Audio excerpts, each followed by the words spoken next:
Salam, hər vaxtınız xeyir olsun dəyərli izləyicilərim. Bugün mən sizlər üçün çay süfrəsində yaraşan inanılmaz ləzzətli, çox gözəl şirniyyatlar hazırlayacağam. 100% əminəm ki, sizlər də bu resepti çox bəyənəcəksiniz. İlk öncə 3 stəkan yarım unumuzu ələkdən keçirdirəm və ələnmiş unun içərisinə 1 çay qaşığı qabartma tozu, 1 paket vanil və çay qaşığının ucunda da duz əlavə edirəm. Bunları biraz qarışdırıram. Daha sonra isə ev temperaturunda yumşalmış 200 qram yağ əlavə edirəm içərisinə və bunları umac hazırlayıram. Əlimlə yaxşı ovaraq umac edirəm. Umacı hazırladıqdan sonra ovucumuzun içərisində bir qədər götürüb sıxırıq. Əgər umac ovucumuzun içərisində gördüyünüz şəkildə bərkib və ovulursa, demək umacımız hazırdır.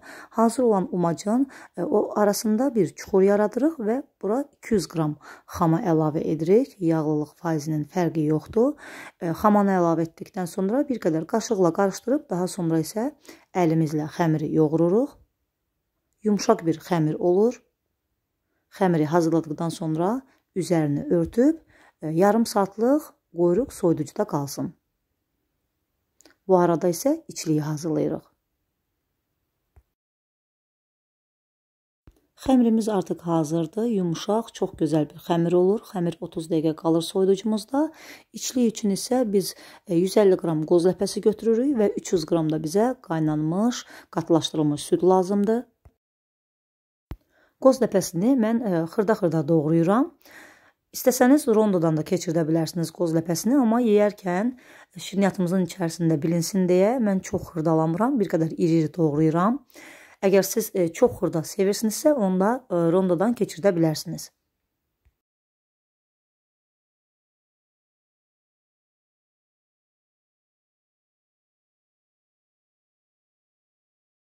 Qoz ləpəsini gördüyünüz şəkildə bu cür doğradım, iri və 300 qram içərisinə də qaynanmış, qatılaşdırılmış südümüzü əlavə edib qarışdırırıq və içliyimiz hazır olur.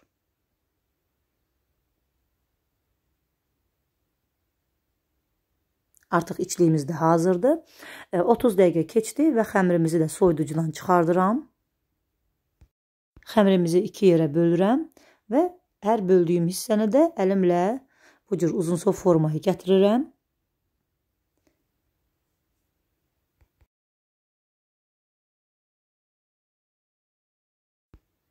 Və bunları 24 hissəyə bölürəm.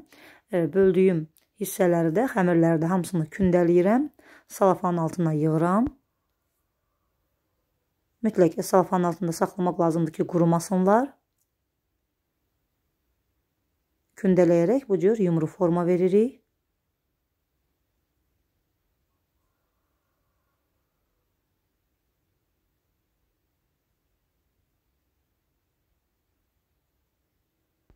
Xəmirləri ovucunuzun içərisində də çox rahatlıqla bu cür kündələyib yumru forma verə bilərsiniz.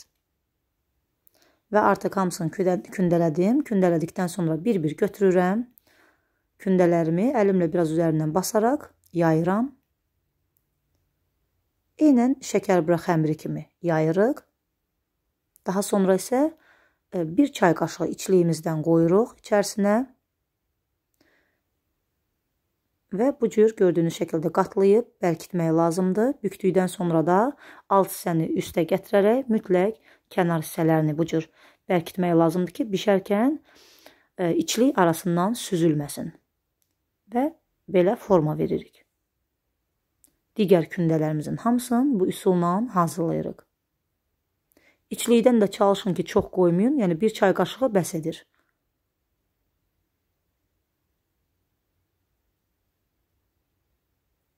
Bir daha qeyd edirəm, mütləq yaxşı bərkidin ki, bişərkən arasından qatılaşdırılmış südümüz axıb tökülməsin və 1 çay qaşığından artıq içlik qoymayın.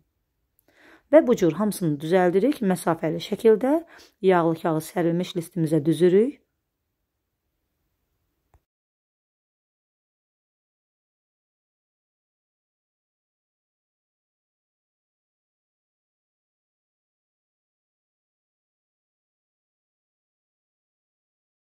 Artıq ilk listim hazır olduğuna görə öncədən isidilmiş 180 dərəcəlik sobamızda 25 dəqiqə 30 dəqiqə müddətində şirniyyatımız bişib hazır olur. İlk listi bişənə kimi digər demək kündələrimi də mən hazır etdim. Artıq gördüyünüz kimi baxın bişib hazır olublar. Çox qızartmırıq. Üzəri altı gördüyünüz şəkildə bir qədər saralır, götürürük. Demək mən bunların üzərinə çəkmək üçün isə baldan və kokosdan istifadə edəcəm. Əgər bal əlinizin altında olmazsa, onda ağ qatlaşdırılmış süddən də istifadə edə bilərsiniz. Balı kist vasitəsilə şirniyyatımızın üzərinə çəkirik və batırırıq kokosa üzərini. Bu həm yeyərkən də çox ləzzətli olur, həm də ki üzəri çox gözəl, yəni üzərinə çox gözəl görüntü vermiş oluruq. Bir daha qeyd edirəm dəyərli izləyicilərim, əgər əlinizin altında bal olmazsa, ağ qatlaşdırılmış südü də beləcə kist vasitəsilə üzərlərinə çəkib, daha sonra isə kokosa batıra bilərsiniz. Baxın, çox gözəl olur bu cür hazırladıqda. Peçenyalarımızın hamısının üzərini sona kimi bu cür bu üsulla hazırlayıb yığırıq.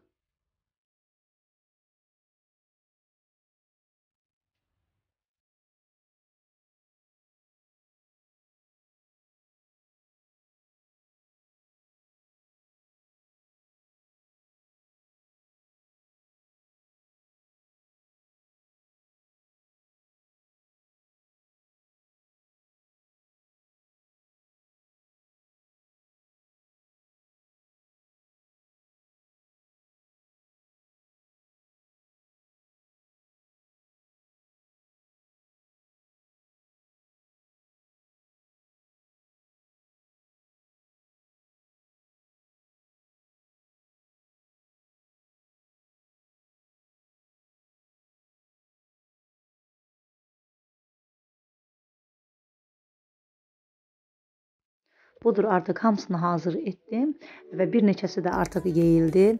İnanın ki, həm görüntüsü çox gözəl oldu. Peçenyalarımızın həm də ki dadı möhtəşəmdir, çox ləzzətlidir, həddindən artıq. Mütləq hazırlayın, yəni 100% bəyənəcəyinizə əminəm. Çox ləzzətli, çox gözəl görünüşdə, əsl çay süfrəsinə, qonaqlıq süfrəsinə yaraşan möhtəşəm şirniyyatlarımız oldu. Baxın, indi də içərisində kəsib sizlərə göstərmək istəyirəm. Yumuşaq, çox ləzzətli, inanılmaz ləzzətlidirlər. Mütləq hazırlayın. Bir videomuzun da sonuna gəldik, çatdıq dəyərli izləyicilərim. Kanalımın böyüməsində mənə dəstək olmaq üçün baxdıqdan sonra videomu like edib, fikirlərinizi yazaraq mənimlə bölüşməyi unutmayın və əgər kanalıma abunə deyilsinizsə, yeni videolarımdan xəbərdar olmaq üçün mütləq kanalıma abunə olub, zəng işarəsini aktiv edin. Sağ olun, sağlıqla qalın, Allah'a əmanət olun.